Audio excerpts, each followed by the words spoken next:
And sorry for being so late. Since it was the last one before the summer break, everybody wanted to talk about a whole range of things. But mainly the two more important, as always, has been the situation in the Gaza war and the Ukrainian war. As always, we started the day by discussing Ukraine with Prime Minister Kuleba, connected online. When we went to the situation in the Middle East, we have an important exchange with the President of the European Investment Bank, Nadia Calviño. This lasted more than expected because member states were very much interested in knowing more from the new President of the EIB. But let me start with two important decisions which will strengthen our partnership with Armenia. First, we adopted the first ever assistance measure under the European Peace Facility for Armenia for around 10 million euros. And second, we gave green light to launch a visa liberalization dialogue with Armenia. These two decisions were long awaited by Armenia, and I'm very happy that this could be finally agreed before the summer break, because you know how the situation is tense in the Caucasus, and this will strengthen our partnership with Armenia.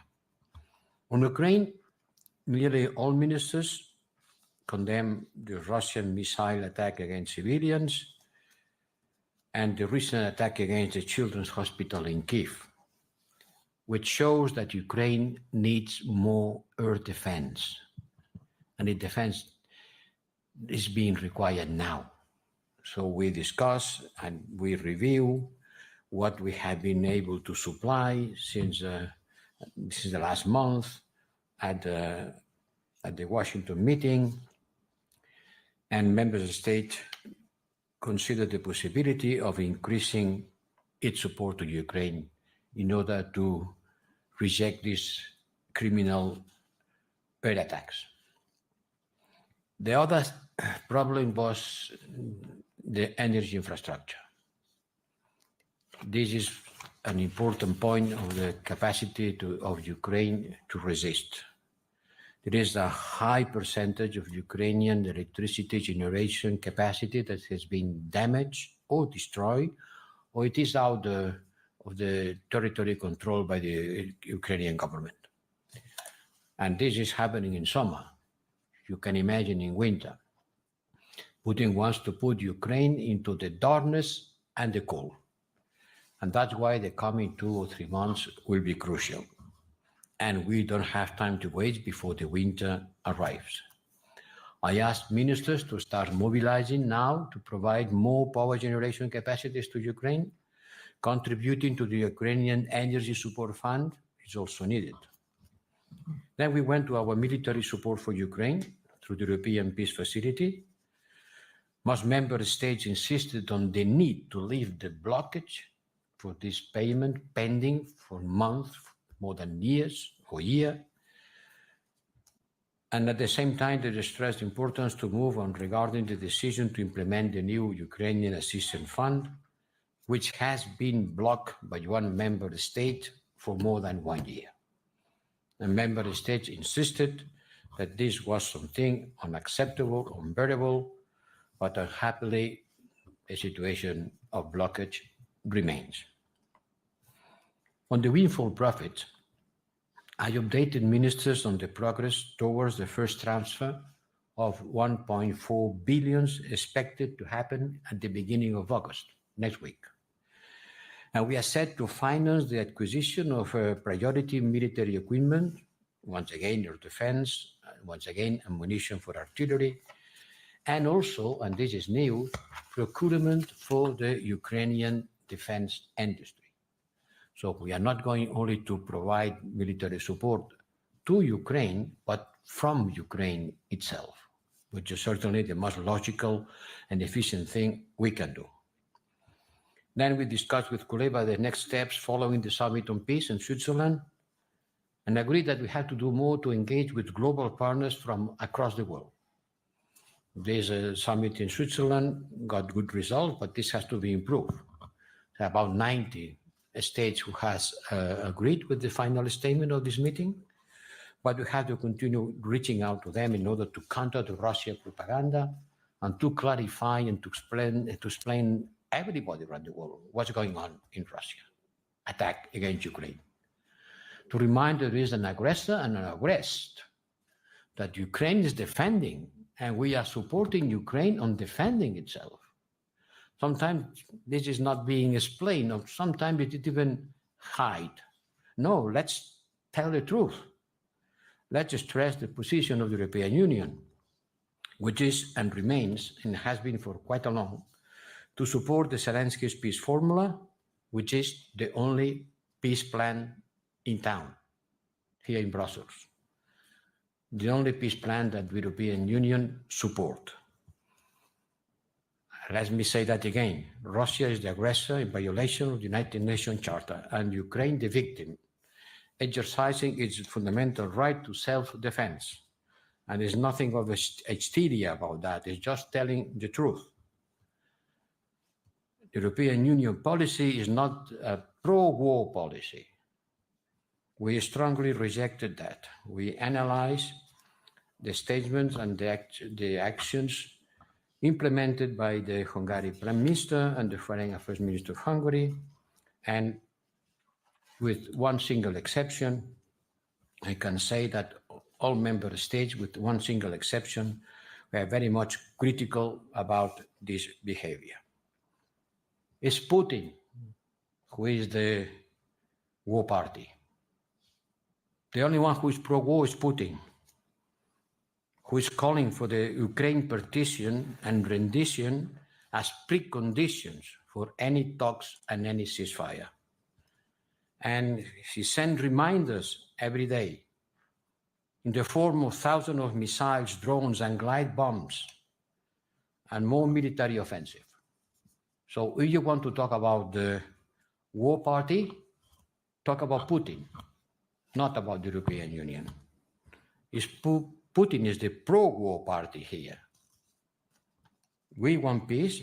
No one wants peace more than the Ukrainians themselves, but for a fair and lasting peace that needs to preserve Ukraine's freedom and independence and ensure accountability for the many war crimes that has been happening since the war started.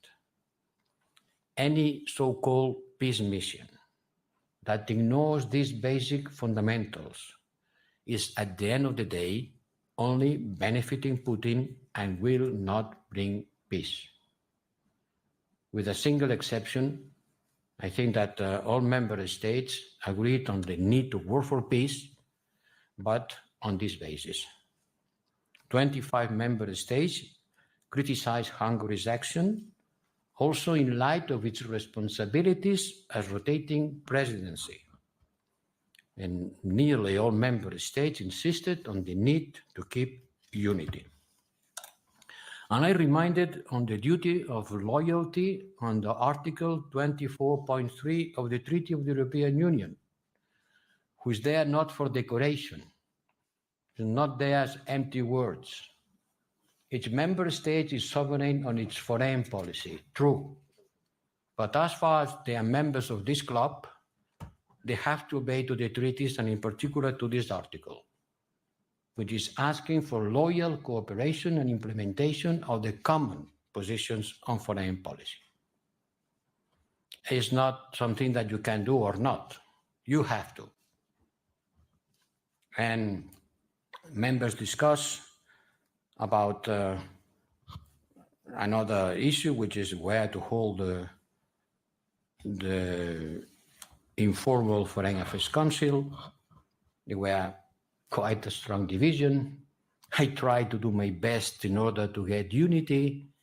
I was listening to everybody, listening to all arguments, trying to make them converge, maybe in the middle of the way position. It has not been possible. Some were willing to go to Budapest, business as usual.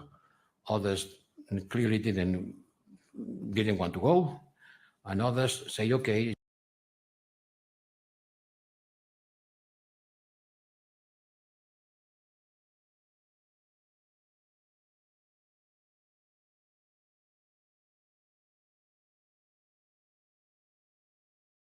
the others, I had to take a decision, and I consider that if the 25 member states were strongly against this position, these statements, these prises de position done by messages, or even at the United Nations Security Council itself, under the invitation of Minister Lavrov,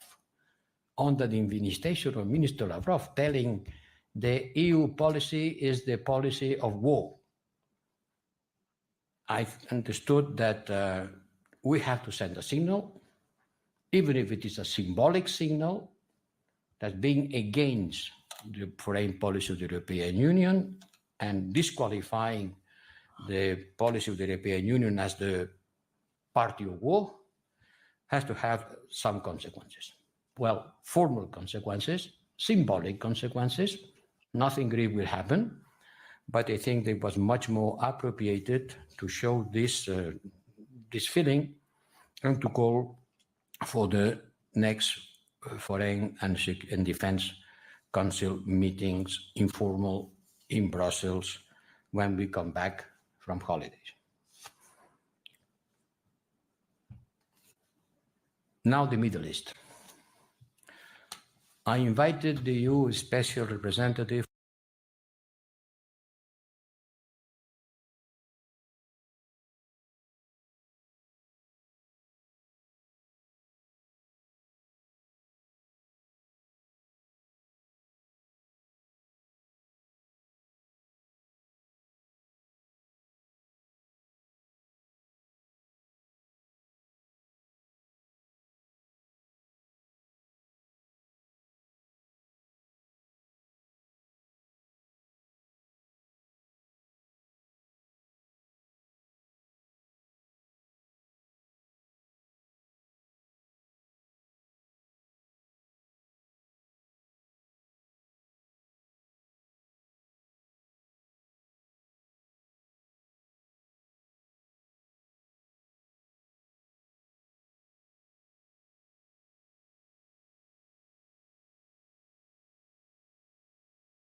and allow me to say, on the light of this advice, that today we find ourselves in a situation where international law has never been as far as the situation in the ground. And international law has come to replace the failings of politics. But however legitimated, however strong, international legal institutions are not there to implement the law. They are there to state the law. But to implement the law has to be done by political actors, not by the courts. The courts issuing rulings or advices provide a valuable guide for the players in the international community who are at the end the responsibles and guarantors of international security. Never before the gap between the law and the reality has been so wide. Never before what the law says and what happens on the ground has been so insurmountable. And all this under the watchful eye of a powerless international community. So today there is no ceasefire, there is no plan for Gaza, there is no revival of the global settlement. On the contrary, there is the continuation of military operations in Gaza, and it's becoming banal to say today, tomorrow, and yesterday, and the day tomorrow, that some tens or some hundreds of people are being killed under the bomb, and the hostages have still not been released. This territory has been transformed into a stateless home. This is Mogadishu in Mediterranean, where war will reign for all against all, and where violence will be a substitute for politics. We are happy to see that our European Investment Bank will support the Palestinian Authority. We are happy to know that the President of the Commission presented on her speech to the Parliament a plan to support the Palestinian Authority in order to boost also their reforms, but we need to act quickly if we want to avoid a whole catastrophe this summer.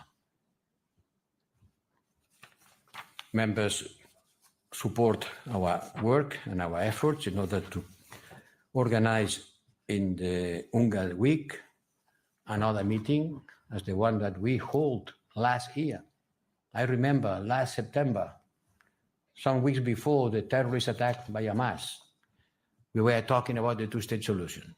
And the day after, what an irony, 1 year later, we will again be in New York meeting, and we will have to have another meeting to talk about the day after. But after what? After this terrorist attack and about 40,000 people being killed in Gaza? Yes, the international community has to wake up, and the European Union has to do more efforts in order to support the peace process, starting with a ceasefire, humanitarian support, release of hostages, and political prospects for the two-state solution. But it's clear that the advice of the International Court of Justice saying that the occupation of the West Bank is illegal and it has to end, and Israel has to withdraw from these territories, has got an immediate answer from Netanyahu government saying, no, no, no, this is our land. It belongs to us. Now there is a fight between history or interpretation of the history and international law. And this is a very critical moment for all of us, because maybe the war will rage on Lebanon, on Yemen. Maybe it will be worse still in Gaza. So let's keep very much busy during the summer break in order to try to do as much as we can in order to prevent a greater catastrophe. Thank you. Thank you. So we will take a few questions. So you start. No. Yes. It's you. Yes. Thank you for the floor. Dmitry Shkurko, National News Agency of Ukraine. You mentioned that EU countries supporting the Zelensky peace plan. How real do you think is the Zelensky intention to hold the second peace summit in the autumn of this year? And what kind of conditions should be kept to invite Russia to take part in? And the second question, if I may, so far as I understand the situation, this European peace facility is lasting already more than a year. But it is not only Ukraine suffering because of that, because some EU member states also cannot get some kind of payback for assistance already delivered to Ukraine.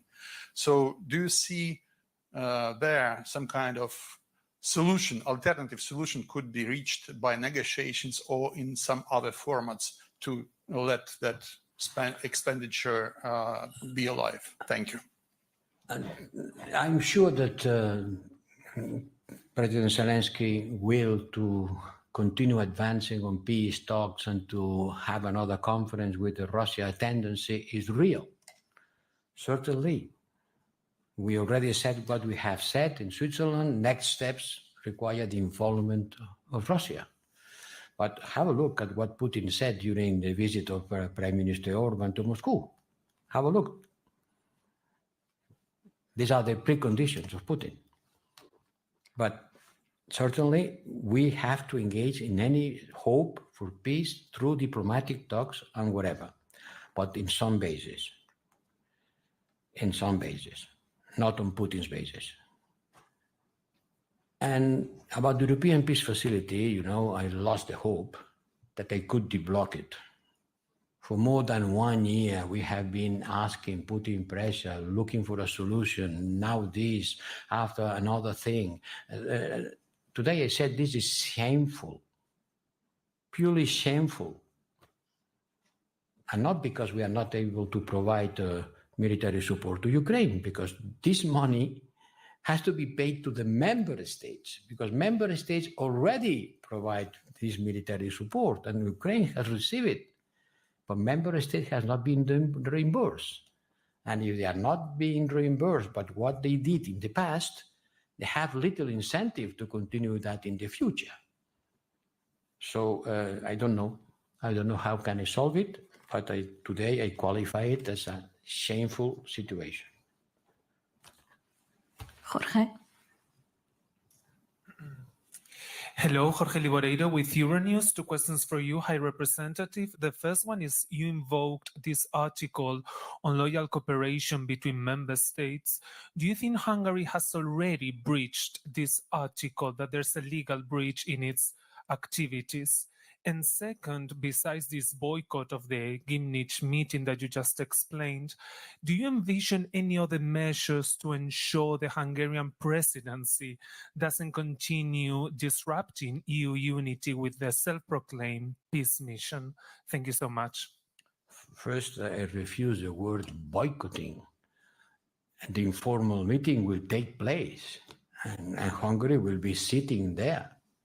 Be it in Budapest, be it in Brussels, or be it somewhere else. By the way, it has been some proposal to hold a meeting somewhere else that were rejected. So no boycott at all. Simply one meeting, instead of taking place here, will take place there. But the meeting will work as always, with the full participation of all member states, including the one who holds the rotatory presidency. So this is a symbolic measure. This is not a court decision. By the way, it's difficult a court decision because you know that the Court of Justice of the European Union, the European Court of Justice, has no competence on foreign policy. So this is an article that has more a political reading. And for me, it's clear that what has happened belongs to the realm of a lack of loyal cooperation. Noureddin. Mr. Borrell, have regarding the UBAM Rafah mission, did you get today the political green light from the Council? And have a second more clarification about the discussion with the President of the European Investment Bank and the possible support to the Palestinian Authority. Could you be a little bit precise how much the European Investment Bank is going to provide as a credit to the European Investment Bank has signed a loan, an important loan, to the Palestinian Authority that will be start reimbursing right now in several tranches, which is about a little less than 200 million euros. Quite an important amount of money. It's a loan, which has to be repaid. But in very beneficial conditions. And this will start being reimbursed from now. And then it will follow the plan announced by President von der Leyen, and also member states requested more information about the pending amounts coming from 2022 and 2023 budget years. About our mission in the border, we are ready to go. We have the human capital, we have the people waiting to go. Tenemos la capacidad de situar nuestra gente en la frontera y controlar el paso de personas, porque se trata de controlar el paso de personas, entre ellos muchos heridos que esperan ser evacuados hacia Egipto. Pero yo no puedo mandar a los funcionarios de la Unión Europea sin saber qué van a hacer y con quién, y quién garantiza su seguridad. Y para eso hace falta, and for this I need an agreement between the Egyptians, the Palestinians and the Israelis. Without it, I cannot go. And certainly we need to be part of the deal, the Palestinian Authority. One short clarification, if you don't mind. 8 European countries sent a letter to yourself, to Mr. Borrell, asking the European Union to reconsider its approach towards Syria. Did you discuss this issue? What was the reaction of the member states? Thank you. I have to say that it was very late in the afternoon. Yes, we listened to these member states represented by Italy and Austria, and work will continue. Being pragmatical, but not naive. We know where the Syrian regime is, which is very close to Russia and Iran. But we'll work. We are always ready to work to try to look for an arrangement that could benefit the Syrian people. Nacho, last question. Yes, hi. Thank you for the floor. This is Fabio Napoli for the Italian news agency Policy Europe. I have a question on the meeting with Nadia Calvino. If you can tell us a bit more, and if you can tell us if the issue of the new Eurobond for defense was raised. Thank you. Well, it's not the chair, the president of the European Investment Bank who will take the decision of issuing Eurobonds. No, this was not discussed because it was not neither the moment, neither the actor. The issuing of debt to finance defense effort is something that belongs to the member states, not to the European Investment Bank. Okay, and then the last question to a lady, it's Camille Cerise. Merci. Camille Cerise de l'Agence Europe. J'avais une question. Vous dites que le droit international et la vérité n'ont jamais été aussi éloignés l'une de l'autre. Et la réalité, sur la réalité, pardon. Que peut faire l'Union européenne pour diminuer cet écart entre la réalité et le droit international? Merci. Malheureusement, comme vous savez, on a un certain nombre de divisions, de points de vue différents parmi les États membres, et ça, évidemment, ça ne nous aide pas à être un acteur fondamental.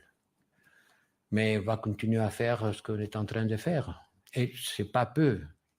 Continuer à donner de l'aide humanitaire, continuer à mettre de la pression politique sur tout le monde, sur le gouvernement israélien aussi, et regarder de près quelles sont les sanctions qu'on peut prendre. On en a déjà pris la semaine dernière contre un certain nombre de violent settlers. Rien n'est exclu qu'on ne puisse pas en faire d'autres, des sanctions. Si ça continue comme ça, la situation au West Bank est explosive. Et là, il y a quand même des gens qui agissent et des gens qui les poussent à agir. Il ne faut qu'écouter ce que certains ministres du gouvernement Netanyahou disent à propos de qu'est-ce qu'il faut faire dans les West Bank. Donc, il faut rester surveillant, il faut à nouveau appliquer des sanctions. Oui, s'il le faut, on le fera. Et en même temps, sans doute, demander sans cesse la libération des otages et voir si la semaine de Unga à New York, on peut faire à nouveau ce qu'on avait fait l'année dernière. au moins une grande rencontre de tous les international actors, de tous les acteurs internationaux, dans une situation radicalement différente de celle qui était il y a un an. Radicalement différente. Mais il faut y faire face. Et nous, on peut catalyser cette réunion. Je sais que certains États membres essayent de faire ça. La France aurait bien aimé. L'Espagne voudrait bien le faire au mois de septembre.